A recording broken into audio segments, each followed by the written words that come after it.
Welcome to my channel शिक्षा सार। मैं ममता दुबे आप लोगों के लिए नया वीडियो लेकर के आई हूँ। आज हम बीएससी फर्स्ट ईयर का माइटोकॉन्ड्रिया पढ़ने वाले हैं। तो माइटोकॉन्ड्रिया में ऐसा ये एक और ऑर्गेनेल हमने इसके पहले गोल्जी बॉडी पढ़ा, अब हम माइटोकॉन्ड्रिया पढ़े। माइटोकॉन्ड्रिया एक ऐसा ऑर्गेनेल्स है जो हमारी सेल के अंदर ये भी पाया जाता है, और ये भी कैसा ऑर्गेनेल्स है, ये भी सभी प्रोकैरियोटिक और ब्लू ग्रीन एल्गी को छोड़ करके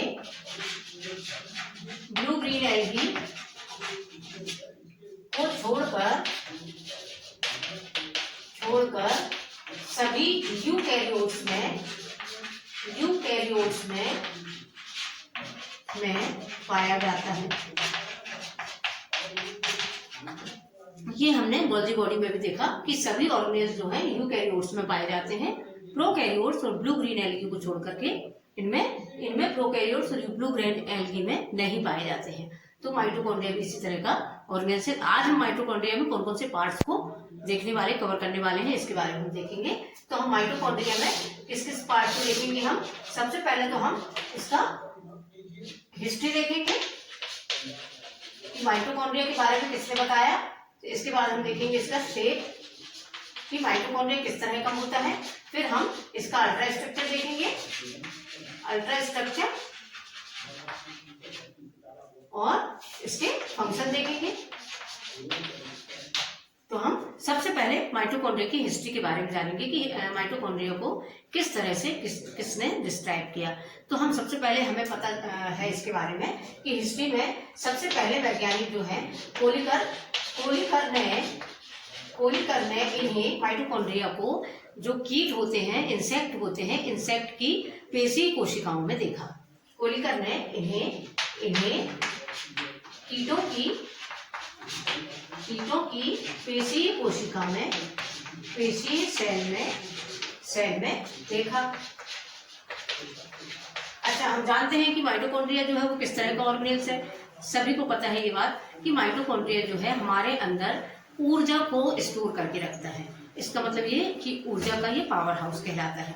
ये सभी जानते हैं कि माइटोकॉन्ड्रिया जो है ऊर्जा का पावर हाउस है। तो इसकी हिस्ट्री में आपने देखा, कोलिकर ने इसे कीटों की पेशी सेल्स में देखा, और जो अल्टमान नामक वैज्ञानिक जो थे उन्होंने इसे सेल में माइटोकॉन्ड्रिया को सेल में देखा, सेल में माइटोकॉन्ड्रिया को देखा। इसके बाद नाम आता है, थर्ड नाम है हमारे बेंडा ने इसको माइटोकॉन्ड्रिया नाम दिया। बेंडा नामक जो वैज्ञानिक थे, बेंडा ने इसे माइटोकॉन्ड्रिया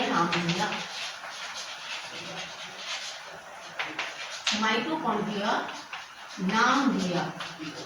तो इस तरह से हमारे तीन वैज्ञानिक हैं जिन्होंने माइटोकॉन्ड्रिया के बारे में बताया। कोलिकर ने इसे कीटों की पेशी सेल में देखा, अल्टमान ने इसे सेल में देखा, और बेंडा ने इसे माइटोकॉन्ड्रिया नाम दिया।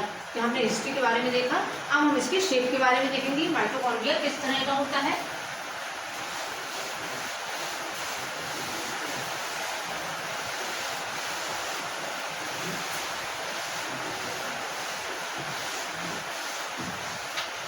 माइटोकॉन्ड्रिया हम लोग अलग अलग सेल में शेप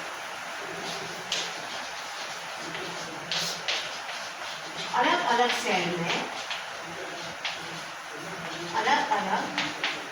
सेल में इसे अलग अलग तरह से देखा जा सकता है। जैसे कुछ सेल में ये कैसे इनके अलग अलग शेप भी होते हैं, जैसे स्फेरिकल भी होता है इसमें, और इरेगुलर भी होते हैं ये, और ट्रांसवर्स भी होते हैं। इस तरह से इनकी शेप अलग अलग होते हैं। फिर हम देख सकते हैं कि इनकी शेप में हम रॉड शेप्ड के भी होते हैं। ये कुछ रॉड शेप्ड, स्फेरिकल शेप्ड और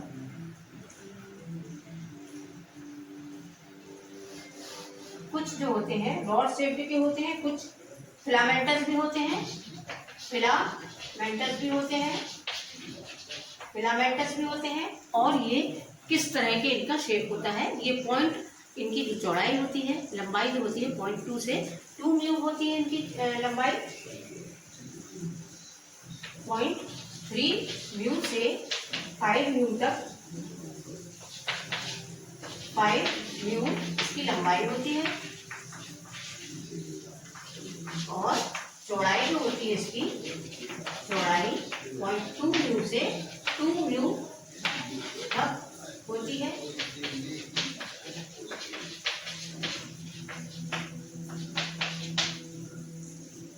तो हमने देखा ये शेप में रॉड शेप की भी हो सकते हैं, स्फेरिकल शेप की भी हो सकते हैं और फिलामेंटस शेप की भी हो सकते हैं। इनकी जो लंबाई होती है 0.3 म्यू से 5 म्यू तक हो सकती है और चौड़ाई 0.2 म्यू से 2 म्यू तक होती है। ये जो है माइटोकॉन्ड्रिया जो है अलग अलग सेल में, जैसे हमने देखा मैमेलियन में ये 10 म्यू तक के भी हो सकते हैं। मैमेलियन में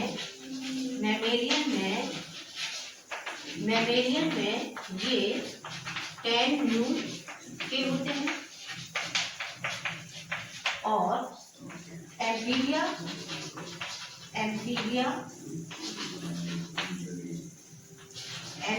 में ये एम्फीबियन की साइड में ये 30 से 40 म्यू के होते हैं।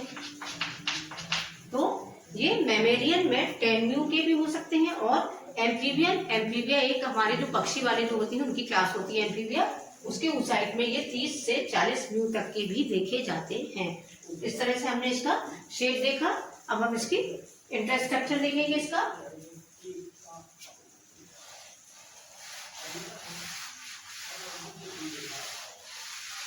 Ultra structure of mitochondria.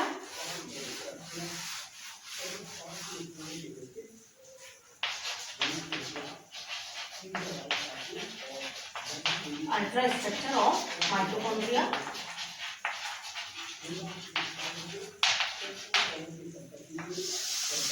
सबसे पहले तो हम जानते हैं कि माइटोकॉन्ड्रिया क्या है, हमारी एनर्जी स्टोर करने वाला ऑर्गेनेल है, जिसे हम पावर हाउस कहते हैं,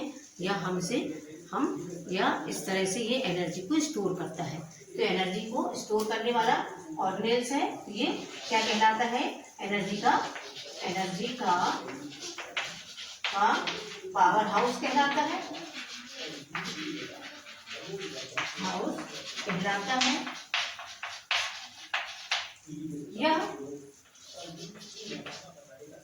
यह दो मेम्ब्रेन, डबल मेम्ब्रेन का बना होता है,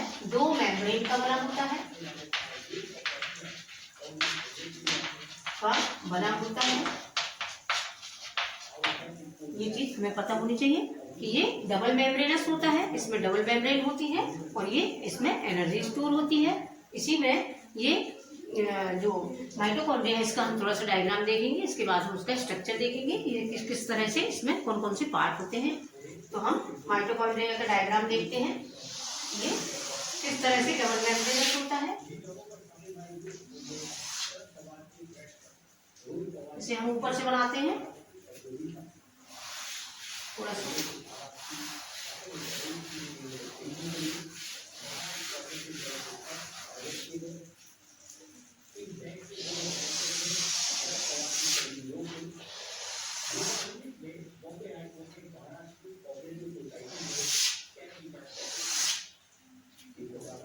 माइटोकॉन्ड्रिया को हम डबल मेम्ब्रेनस कहा जाता है।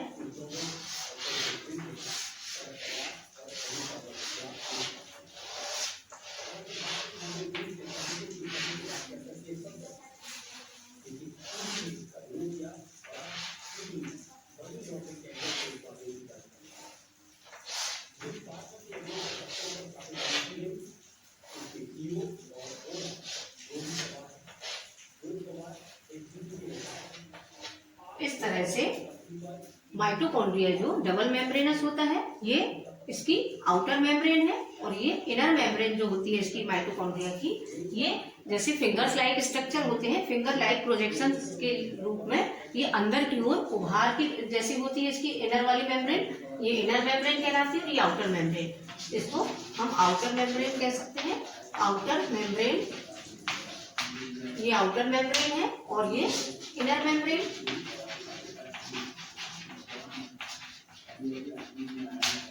तो इसकी आउटर मेम्ब्रेन जो होती है वो एकदम सीधी और इसमें फैट की मात्रा ज्यादा होती है, और जो इनर मेम्ब्रेन होती है वो फिंगर लाइक प्रोजेक्शन इसके अंदर की ओर उभार के रूप में होती है। ये इस तरह से दिखाई दे रही है। और ये वाला जो पार्ट है अंदर वाला, ये मैट्रिक्स होता है। इसके अंदर पूरे में मैट्रिक्स भरा होता है। यहाँ पूरे में मैट्रिक्स भरा होता है। मैट्रिक्स होता है और ये वाले जो प्रोजेक्शन है, फिंगर लाइक प्रोजेक्शन है, इनके ऊपर पाए जाते हैं F1 पार्टिकल। यहाँ इस तरह से ऐसे F1 पार्टिकल बने लगे होते हैं इनर मेम्ब्रेन के आउटर फोल्ड में। इस तरह से फिंगर लाइक प्रोजेक्शन से के ऊपर F1 पार्टिकल लगे होते हैं।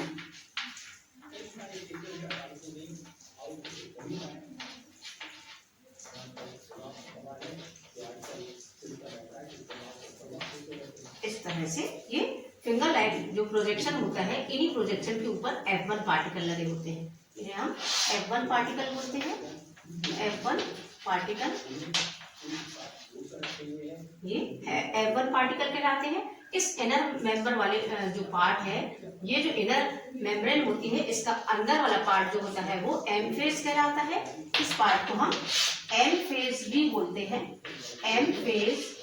और जो आउटर वाला पार्ट होता है, इसे हम इस तरफ वाले पार्ट को सी फेस भी कहा जाता है। बाहर वाला पार्ट जो है इसका वो सी फेस और अंदर वाला पार्ट एम फेस कहलाता है। इसके अंदर बहुत सारा जो मैट्रिक्स होता है, इसके साथ में बहुत सारे एंजाइम्स भी पाए जाते हैं जो यहाँ बीच में क्रेब्स साइकिल को रन करते हैं। बहुत सारे एंजाइम प्रेजेंट होते हैं इसमें। क्या क्या प्रेजेंट होता है इसमें? एंजाइम प्रेजेंट होते हैं इस मैट्रिक्स में। इस मैट्रिक्स के अंदर एंजाइम प्रेजेंट होते हैं और सर्कुलर डीएनए भी पाया जाता है। इसके अंदर सर्कुलर डीएनए पाया जाता है। डीएनए का स्ट्रक्चर पाया जाता है। यहाँ सर्कुलर डीएनए भी प्रेजेंट होता है इसमें। सर्कुलर डीएनए प्रेजेंट होता है और बहुत सारे राइबोसोम के कण पाए जाते हैं। 70S राइबोसोम भी होता है इसमें। 70S राइबोसोम इस अंदर वाले मैट्रिक्स में 70S राइबोसोम प्रेजेंट होता है। डीएनए प्रेजेंट होता है। बहुत सारे एंजाइम्स प्रेजेंट होते हैं जो प्रोटीन सिंथेसिस, फैट सिंथेसिस में और क्रेब्स साइकिल को रन करने में यूज होते हैं। और बहुत सारा प्रोटीन भरा होता है इसके अंदर। प्रोटीन का पार्ट भी पाया जाता है इसमें। प्रोटीन और फैट, कुछ पार्टिकल फैट और प्रोटीन के भी पाए जाते हैं। तो इस तरह से हमारे इनर पार्ट में मैट्रिक्स भरा होता है और इसमें ये सब चीजें पाई जाती हैं।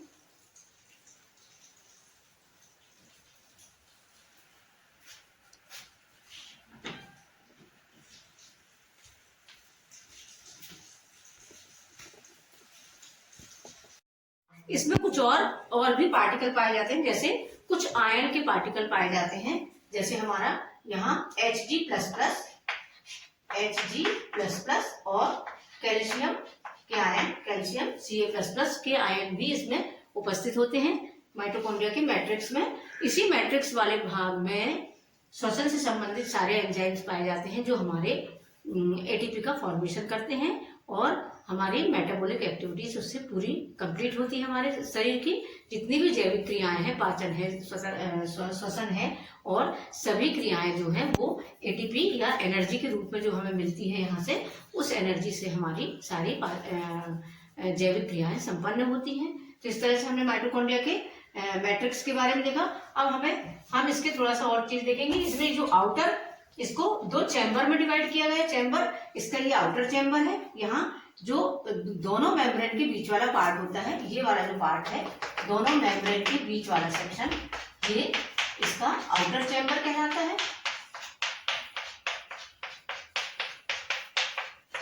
इसको हम आउटर चैम्बर बोलते हैं। जो दोनों मेम्ब्रेन के बीच का पार्ट है ये आउटर चेम्बर कहलाता है। और इनर मेम्ब्रेन के अंदर वाला पार्ट, जो मैट्रिक्स वाला पार्ट है, ये इनर चेम्बर कहलाता है। इसको हम इनर चेम्बर बोलते हैं।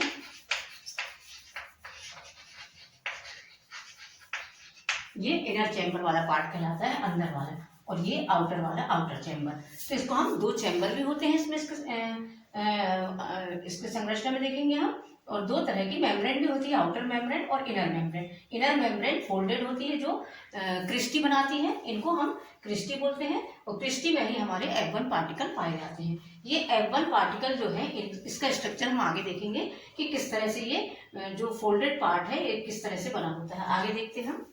ये देख लीजिए इसको, डायग्राम को मैं इसको रफ कर देती।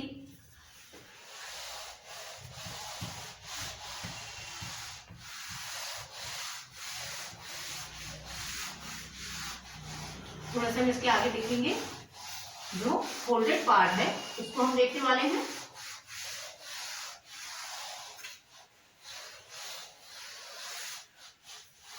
ये फोल्डेड पार्ट जो है वो इस तरह से बना होता है।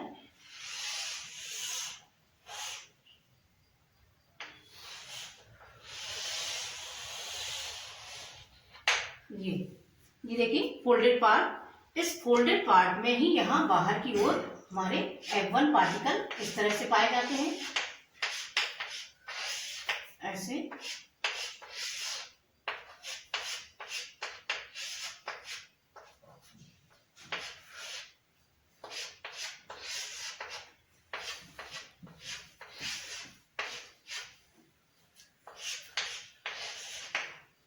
ये हमारे F1 पार्टिकल है, F1 पार्टिकल। और ये इसका जो मेम्ब्रेन का इनर वाला पार्ट है, इसमें ही ऑक्सीडेटिव फास्फोरिलेशन होता है। मतलब इसमें ऑक्सीजन से ऑक्सीकरण होता है सभी पदार्थों का, फैट का, कार्बोहाइड्रेट का, बहुत सारे एंजाइम्स इसमें भरे होते हैं। यहाँ पर ऑक्सीकरण होकर के एटीपी का फॉर्मेशन होता है। और यहाँ ईटीसी चेन चलती है हमारी, electron transport chain. Electron transport chain भी यहाँ बहुत सारे एंजाइम्स का ग्रुप पाया जाता है, जो ईटीसी चेम्बर कहलाता है। ये ईटीसी इलेक्ट्रॉन ट्रांसपोर्ट चेन यही चलती है बीच वाले पोर्शन में। ये हमारी इनर मेम्ब्रेन,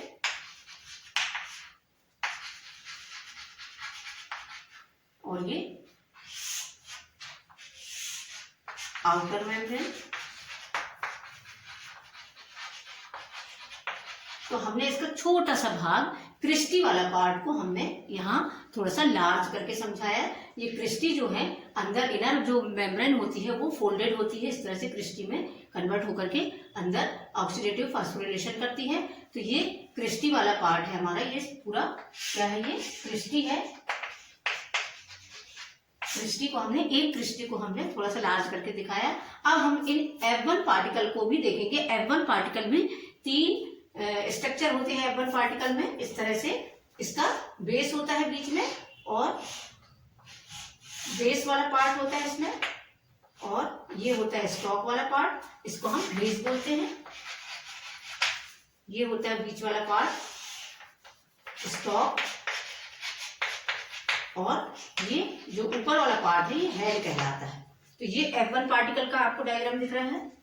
F1 पार्टिकल, ये F1 पार्टिकल है, इसको हम F1 पार्टिकल बोलेंगे। ये बेस, ये स्टॉक और ये हेड। तो ये तीन पार्ट में डिवाइड होता है हमारा F1 पार्टिकल। इस तरह से इसका स्ट्रक्चर। तो हमने इनका लार्ज स्ट्रक्चर देखा। माइटोकॉन्ड्रिया में जो जो स्ट्रक्चर होते हैं उनको हमने इस तरह से लार्ज करके देखा। अब मैं इसके आगे आपको थोड़ा सा स्ट्रक्चर बताती हूँ, देख लीजिए।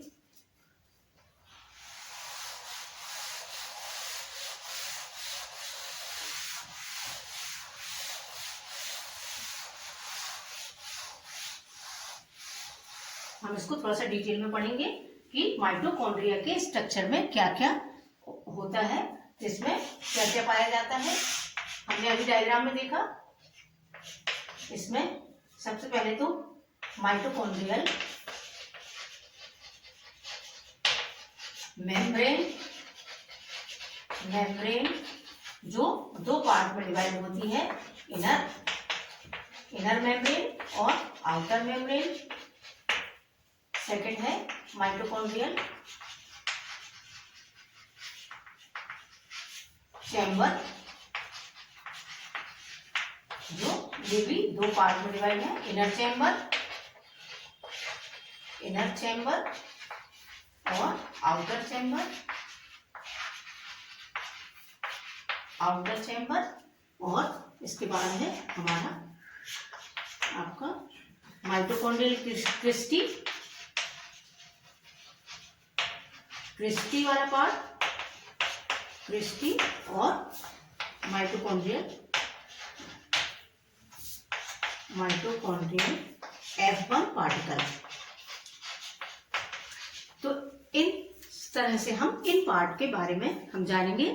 स्ट्रक्चर में माइटोकॉन्ड्रिया के हम माइटोकॉन्ड्रियल मेम्ब्रेन कैसी होती है, माइटोकॉन्ड्रियल चैम्बर में क्या क्या पाया जाता है, माइटोकॉन्ड्रियल क्रिस्टी और F1 पार्टिकल, इनके बारे में हम पढ़ने वाले हैं। ये पार्ट है, देख लीजिए।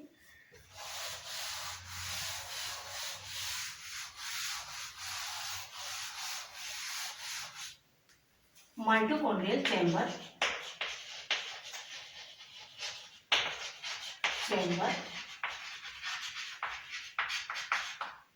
ये दो तरह के होते हैं। पहला है आपका इनर चैम्बर, आउटर चैम्बर।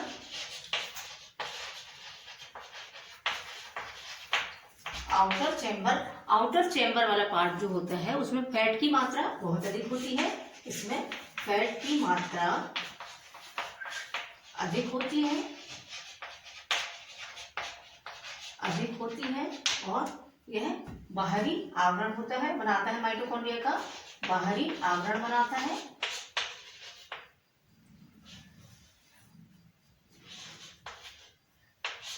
दोनों मेम्ब्रेन के बीच का पार्ट कहलाता है। दोनों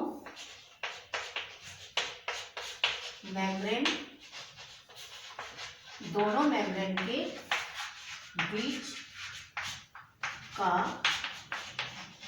पार्ट कहलाता है। बीच वाला पार्ट जो होता है, दोनों मेम्ब्रेन के बीच वाला पार्ट होता है, उसको हम आउटर चैम्बर बोलते हैं। अब इसके बाद है हमारा इनर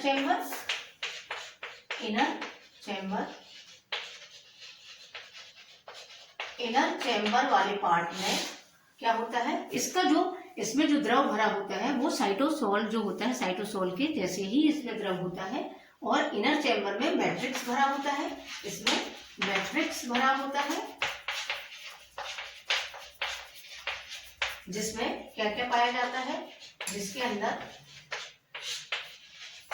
अंदर बहुत सारे हमारे एंजाइम्स पाए जाते हैं। बहुत सारे अंदर एंजाइम्स पाए जाते हैं।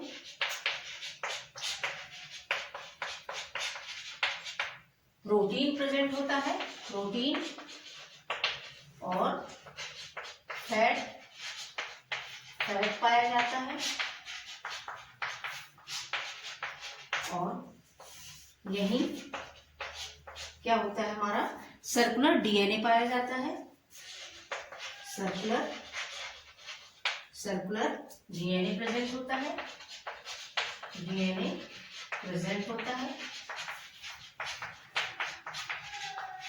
देख लीजिए, इनर चैम्बर में ही मैट्रिक्स भरा होता है। इस मैट्रिक्स में एंजाइम्स पाए जाते हैं, प्रोटीन, फैट और सर्कुलर डीएनए प्रेजेंट होता है। आगे कुछ इनर वाले पार्ट में, मैट्रिक्स में और भी जैसे कुछ आयन पाए जाते हैं। आयन जैसे Hg++ और कैल्शियम आयन की मात्रा अधिक होती है।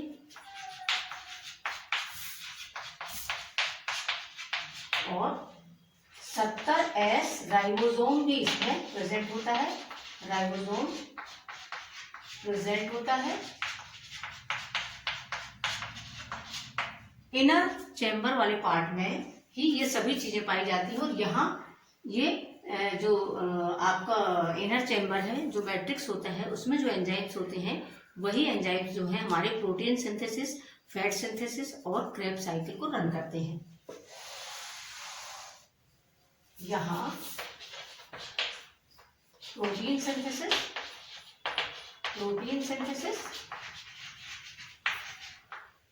फैट सिंथेसिस और क्रेब्स साइकिल को रन करने वाले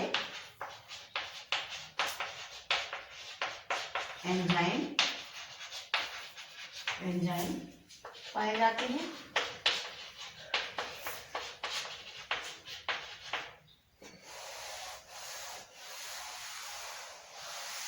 तो इस तरह से हमने देखा आउटर चैम्बर और इनर चैम्बर। इनर चैम्बर में प्रोटीन की मात्रा अधिक होती है, इसमें प्रोटीन की मात्रा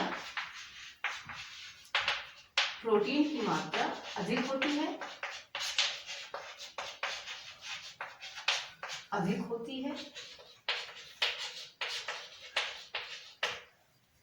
ये हो गया आपका आउटर चैम्बर और इनर चैम्बर। अब हम इसकी मेम्ब्रेन के बारे में देखेंगे। इसमें मेम्ब्रेन भी दो तरह की होती है, इनर मेम्ब्रेन और आउटर मेम्ब्रेन।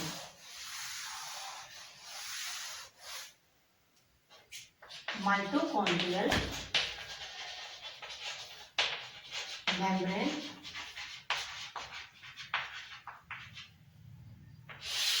ये भी दो तरह की होती है, आउटर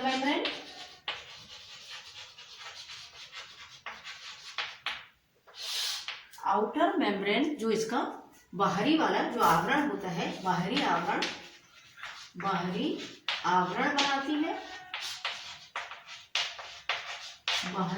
बनाती है। इसमें साइटोक्रोम B5 पाया जाता है। इसमें बाहरी आवरण में साइटोक्रोम B5 प्रेजेंट होता है।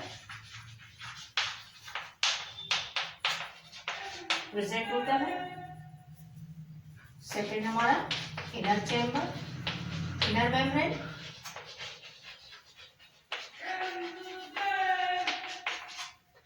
इनर मेम्ब्रेन जो है वो हमारे फिंगर लाइक प्रोजेक्शन की तरह वो अंदर की ओर निकली होती है, जिन्हें हम क्रिस्टी कहते हैं। तो यह इनर मेम्ब्रेन जो होती है वो फिंगर लाइक प्रोजेक्शन के रूप में अंदर की ओर मुड़ी होती है या निकली होती है। अंदर वाली मेम्ब्रेन जो होती है वो अंगुली के समान फोल्ड बनाती है,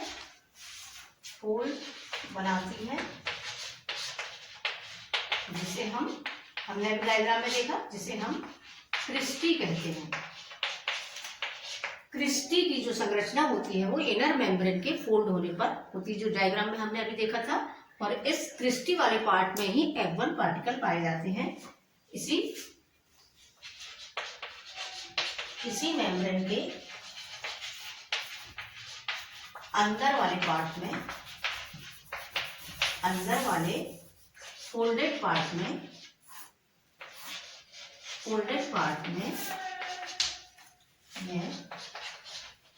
क्रिस्टी F1 पार्टिकल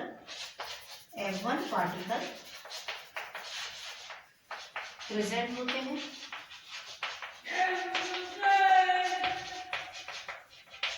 यहीं पर हमारी माइटोकॉन्ड्रियल जो क्रेब साइकिल के एंजाइम्स होते हैं वो भी इसमें प्रेजेंट होते हैं, जो ETC इलेक्ट्रॉन ट्रांसपोर्ट चेन को रन करते हैं।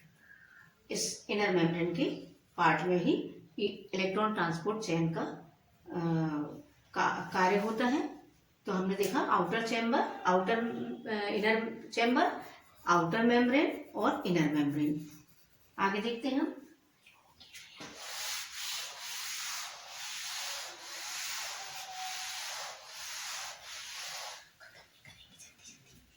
माइटोकॉन्ड्रियल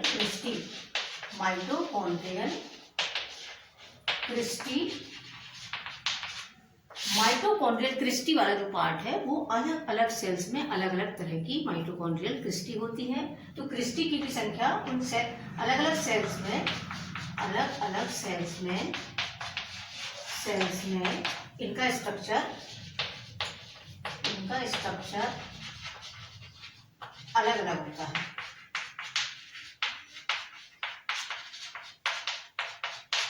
तो ये बहुत सारे प्रकार की होती हैं। जैसे हमारी माइटोकॉन्ड्रियल क्रिस्टी जो है वो अलग अलग तरह की हो सकती है, इनमें बहुत सारे प्रकार आते हैं। जैसे हमारी ट्रांसवर्स क्रिस्टी, ट्रांसवर्स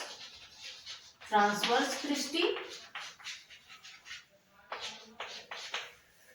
आपकी ट्रांसवर्स क्रिस्टी किसी किसी सेल्स में ट्रांसवर्स क्रिस्टी प्रेजेंट होती है। वेसिकुलर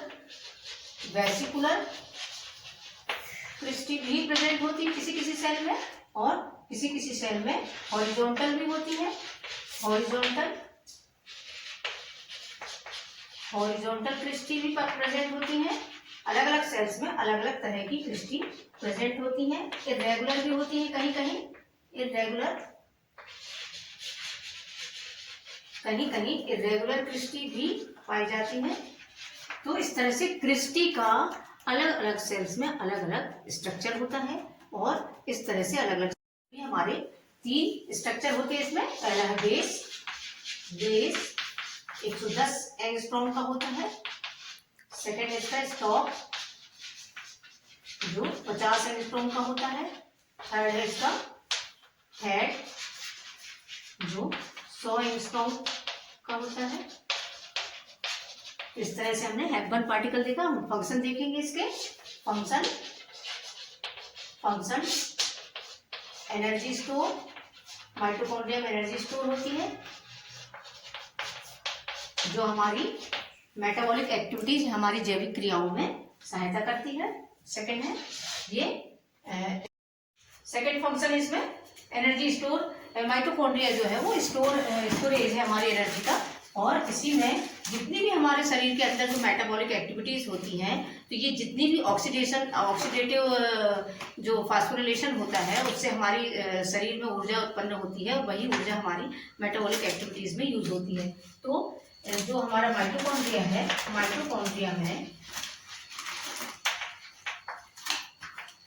माइटोकॉन्ड्रिया कार्बोहाइड्रेट का ऑक्सीडेशन करता है। कार्बोहाइड्रेट का ऑक्सीडेशन करता है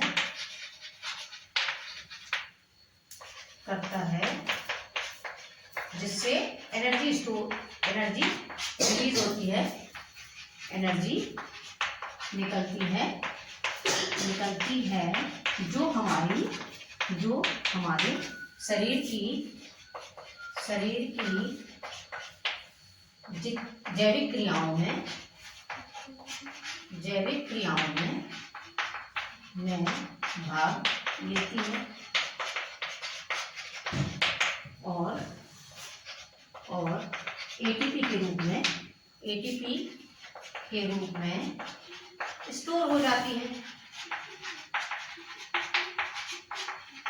जो एनर्जी बचती है वो एटीपी के रूप में स्टोर हो जाती है। तो माइटोकॉन्ड्रिया से जितने भी जो ऑक्सीडेटिव फास्फोरिलेशन के द्वारा जो एनर्जी रिलीज होती है, वो एनर्जी हमारी जितनी मेटाबॉलिक एक्टिविटीज है, पाचन है, श्वसन है, ये सब क्रियाएं जो है उनको संपन्न करती है, और जो बचती है वो एटीपी के रूप में यहाँ स्टोर हो जाती है। अगला क्या है, माइटोकॉन्ड्रिया जो है थर्ड फंक्शन इसका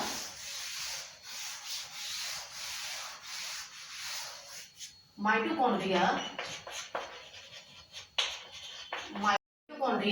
मायोफाइब्रिल्स का फॉर्मेशन करता है।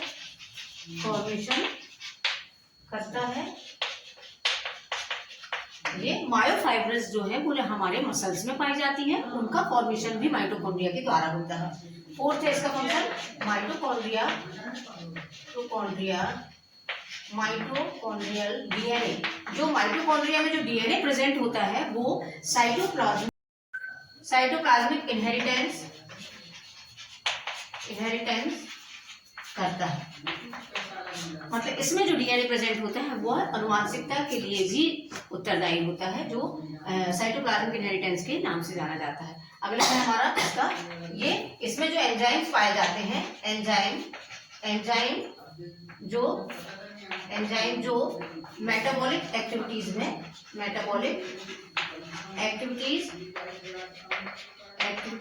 में यूज होते हैं। तो इस तरह से हमने इनके फंक्शन देखा माइटोकॉन्ड्रिया के।